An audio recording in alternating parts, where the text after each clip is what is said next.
Welcome friends. আজ আমরা একটা খুব গুরুত্বপূর্ণ বিষয় নিয়ে আলোচনা করব এবং তার উপরে আপনাদের মতামত আশা করছি। আমেরিকা তার ট্যারিফের তরোয়াল নিয়ে সারা পৃথিবীতে ত্রাস সৃষ্টি করতে চাইছে। আমেরিকার প্রধান টার্গেট ভারত ও চীন, পৃথিবীর দুই বৃহত্তম বাজার। পশ্চিমী দেশগুলো মনে করে তারা এখনো বিশ্বের মালিক, কিন্তু কি হবে যদি তারা ভুল ভাবে? কি হবে যদি রাজনৈতিক বিবাদ ভুলে পৃথিবীর দুই পরাশক্তি আবার হাত মেলায়?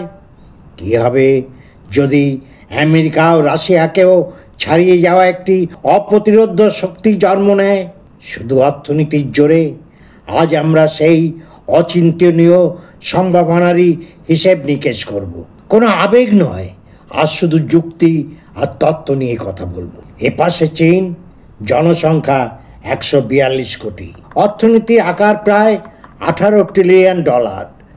ও পাশে ভারত, জনসংখ্যা 144 কোটির, অর্থনীতির আকার প্রায় $4 ট্রিলিয়ন। এবার এই দুয়ের যোগফলটা দেখি।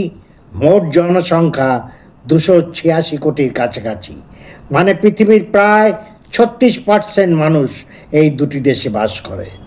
মোট জিডিপির $22 ট্রিলিয়ন। মোট জিডিপি ক্রয় ক্ষমতা সমতা প্রায় $42 ট্রিলিয়ন।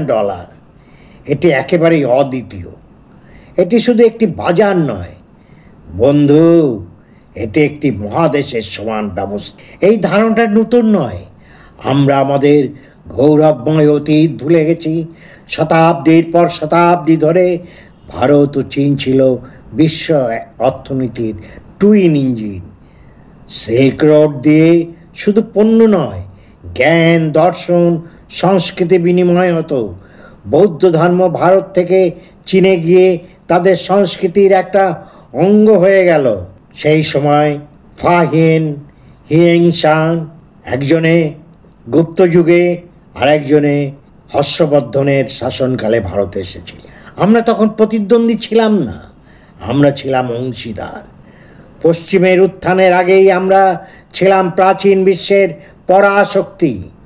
বর্তমানের এই উত্তেজনাপূর্ণ সম্পর্ক একটি ঐতিহাসিক ব্যতিক্রম, নিয়ম নয়।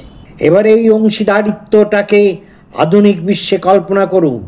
দেখি আমরা একসাথে কি কি আনতে পারি। উৎপাদন প্রযুক্তি, চীন হলো বিশ্বের কারখানা, ভারত হলো বিশ্বের ব্যাক অফিস। চীনের উৎপাদন ক্ষমতার সাথে ভারতের সফটওয়্যার এবং ডিজিটাল উদ্ভাবনী শক্তি যোগ হলে কি হবে? হার্ডওয়্যার থেকে সফটওয়্যার পর্যন্ত পুরো সাপ্লাই চেনটা আমাদের দখলে চলে আসবে। সম্পদ ও ব্যবহার, চীনের কাঁচামাল ও উন্নত অবকাঠামো, ভারতের বিশাল তরুণ উদ্গ্রীব কনজিউমার মার্কেট। আমরা একে অপরের পরিপূরক হব। অর্থসংস্থান, আমরা একসাথে একটা নতুন ফিনান্সিয়াল সিস্টেম তৈরি করতে পারি। ট্রেডের জন্য একটি common digital currency, Swift payment সিস্টেমের বিকল্প।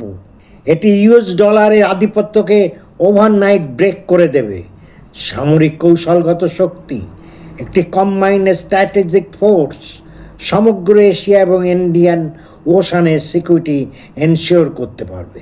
আমেরিকা এবং তার মিত্ররা একটা স্বল্প দৃষ্টি সম্পন্ন গেম খেলছে। তারা চাইছে ভারত ও চীনের বৈরিতা বজায় থাকুক।